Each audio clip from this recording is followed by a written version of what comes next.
والحيض في اللغة هو السيلان.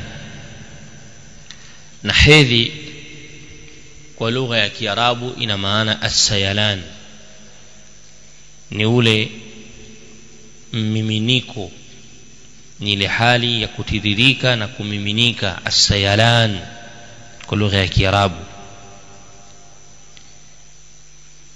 Na vile vile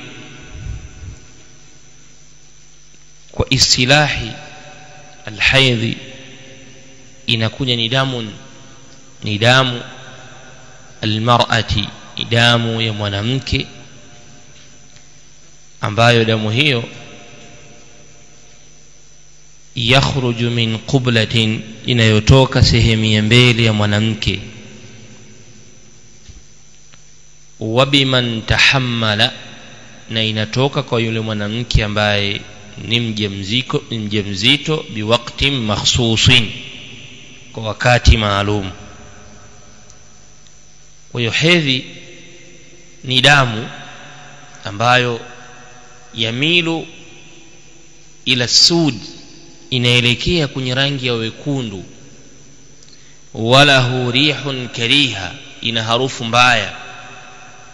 Ukiangalia damu ya hedhi ilivyo, inaelekea kwenye weusi, lakini nyekundu ile inaelekea wekundu wake katika weusi.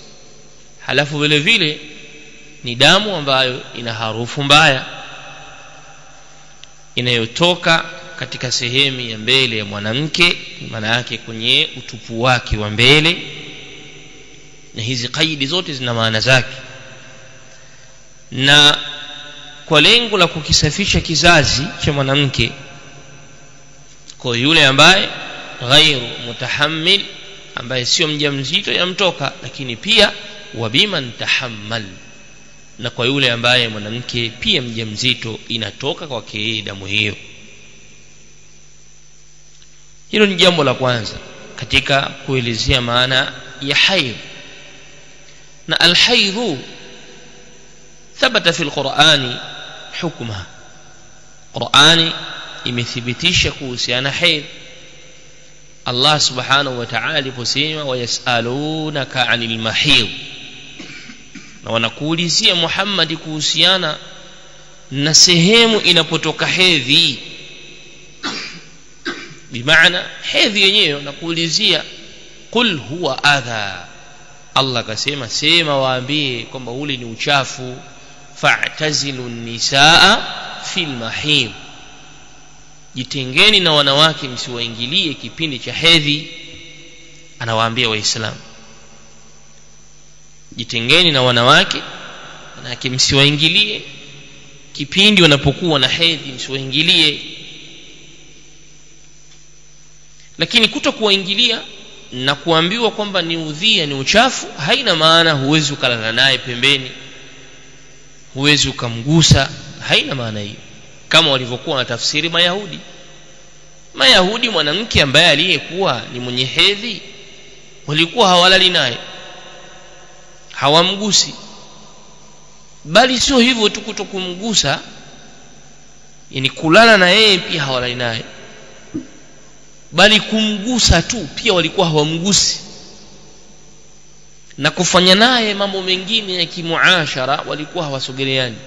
Kwa nini? Wasema mwanamke huyo na haidh, anatoka na damu huyo, hali ya kuwa damu ile Allah subhanahu wa ta'ala katabahu ala banati Adam, ameiandika na ameifaradhisha kwa mabinti wa Nabiullahi Adam.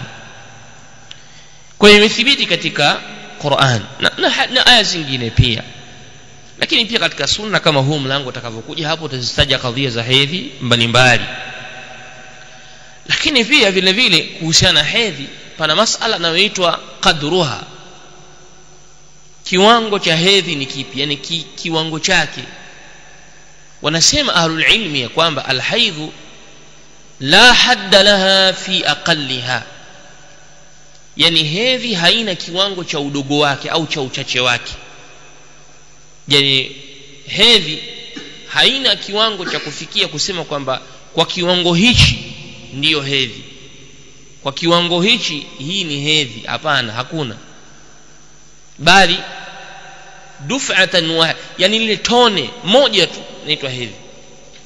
Tone moja likimtoka tu mwanamke, duf'atan wahid, likimtoka tu akaiangalia hivi kwenye nguo yake, akaangalia ile damu ilivyo na harufu yake na rangi yake, kile kitone tu naambiwa hiyo ni hedhi, hata kama duf'atan wahida. Kwa hiyo anasema ahlul ilmi ya kwamba hedhi haina kiwango cha uchache wake, haina. Na ama kuhusiana na kiwango cha wingi wake, kiwango cha wingi wake pia haina kiwango cha wingi, kwamba wingi gani ukitoka itaitwa ni hedhi, haipo. Haya masala ya pili. Lakini pia masala ya tatu ni kuhusiana muddatuha, muda wake wa kutoka ni muda gani? Ni siku moja, siku mbili? Je, ni siku zipi chache za hedhi, siku zipi nyingi za hedhi? Wanasema ahlul ilmi ya kwamba alhaid muda wake mchache kabisa, ule muda wake aqallu muddatiha, ule mchache wa muda wake ni kuanzia siku 5, yani ni kuanzia siku 5 ndio aqalluha. Hii inakwenda mpaka siku 4, siku 3, wakati mwingine 5, 4, 3 ndio kiwango cha chini cha hedhi. Ama aktharuha, ama wingi wake wanasema ni 15 yawman, ni siku 15. Yani hedhi inaenda inatoka kwa wingi, ikienda ikifika siku 15, basi hapo tena hiyo inahesabika hedhi ndio kikomo chake. Na zitakazokuja baada ya hapo, siku zitakazofuata baada ya hapo, kwenye sheria zinaitwa istihadha tu, ni damu ya ugonjwa, inaitwa istihadha, ni damu ya ugonjwa. Mwanamke akitoka siku ya kwanza, ya pili, akaenda mpaka siku 15, ile siku ya 15 inamalizika, anaambiwa aoge, ajitaharishe, ajisafishe. Na baada ya kujisafisha, siku itakayotokea kesho yake damu nyingine, ile inaitwa damu al-istihadhati, damu al-istihadhati, damu ya ugonjwa. Maana yake damu hile ikimtokea, ana sheria inamtaka afanye mambo yote ya kisheria. Akitaka kuswali aoge, aswali. Akitaka kuingiliwa na mume wake ajiandae, aoge, afanyaje, isafishe, aingiliwe na mume wake. Fala maana ya fi dhalik, kwa sababu hiyo ni damu al-istihadhati. Tayib. Lakini pia wanawake wenye kutokwa na hedhi wamegawanyika sehemu 3. An-nisaa au al-mar'a fi dami al-haidhi ala 3 aqsam. Wanawake ambao wanatokwa na hedhi wapo katika makundi 3. Makundi yao ni 3 tu, hakuna wengine. Ukielewa haya makundi itakusaidia pia kuzifuatisha hukumu zingine katika vitabu vya fiqh. Mwanamke wa kwanza ni mubtada'atun, yani wahiya allati lam tusbaq ilayha dami.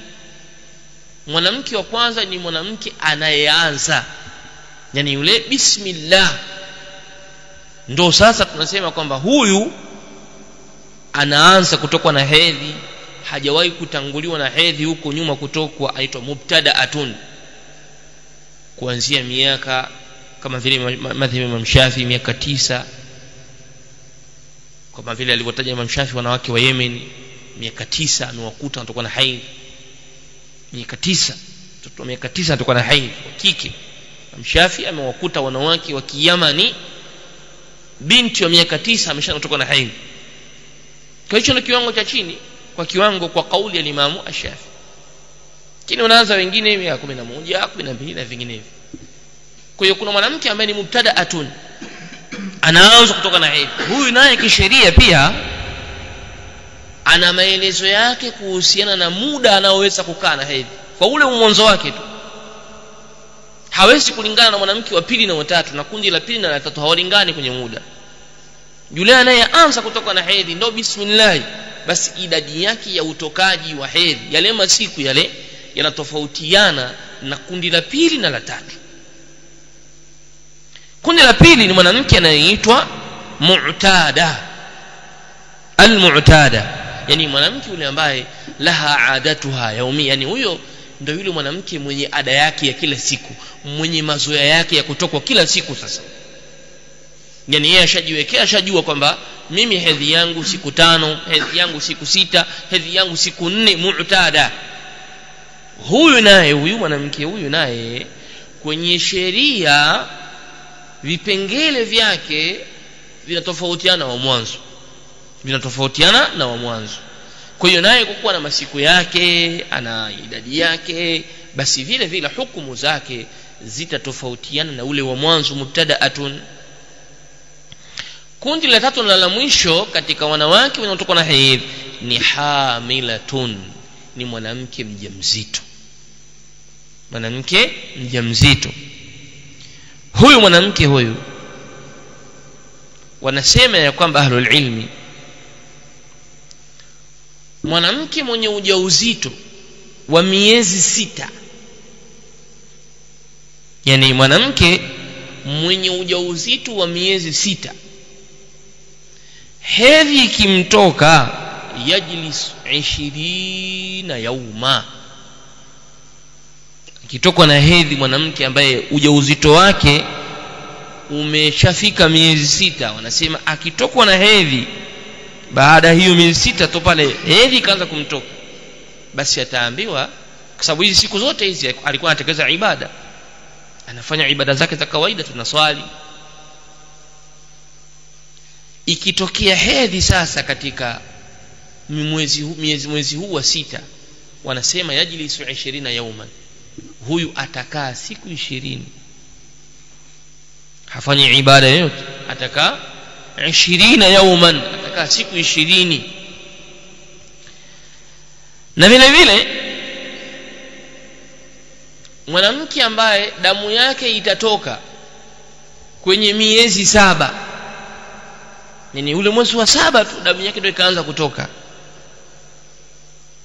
wa fauqa na zaidi. Sasa labda mwezi wa 8 damu ikamtoka, miezi 8 tayari damu ikamtoka tena hedhi, qalu, wanasema yajlisu shahran kamila au tajlisu shahran kamila, atakaa chini bila kufanya ibada mwezi mzima.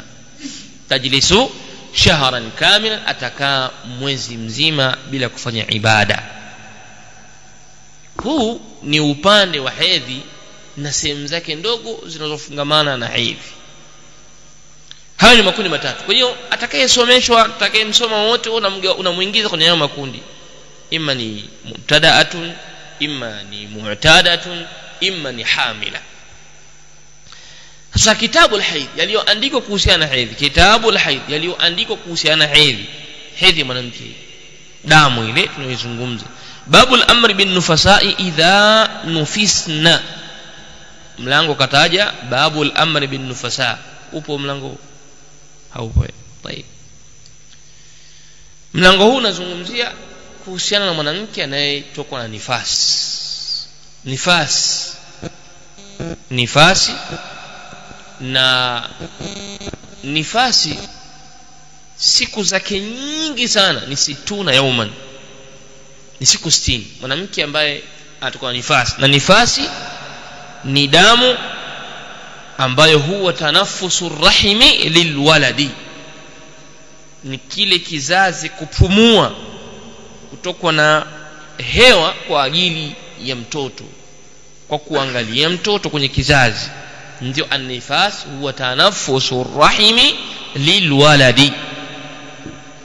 Na siku nyingi sana za mwanamke kutoka damu ya hedhi, kwa maana damu ya nifasi ni damu inayotoka kwa kizazi kupumua kwa ajili ya mtoto.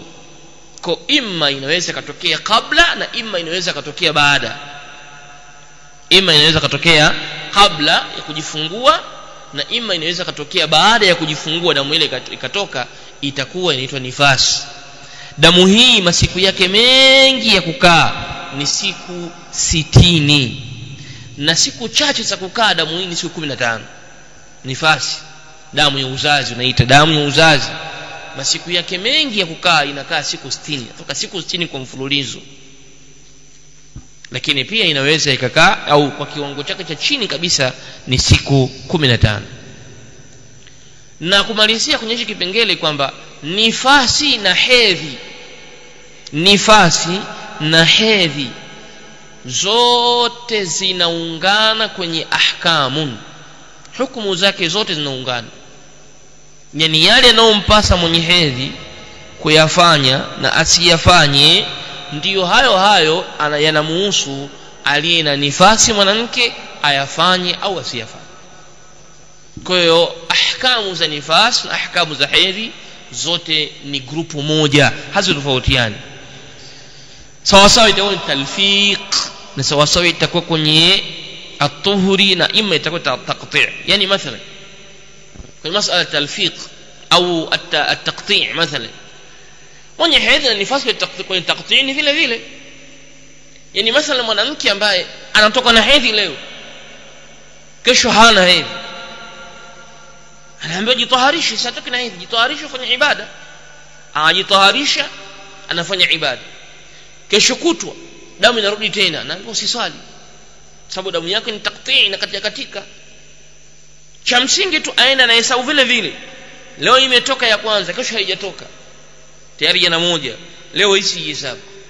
Kesho ikatoka tena 2, hiyo tayari. Kesho kutwa tena ikatoka, haikutoka kesho kutwa, asihesabu hivi, ajitoharisha, afanye ibada.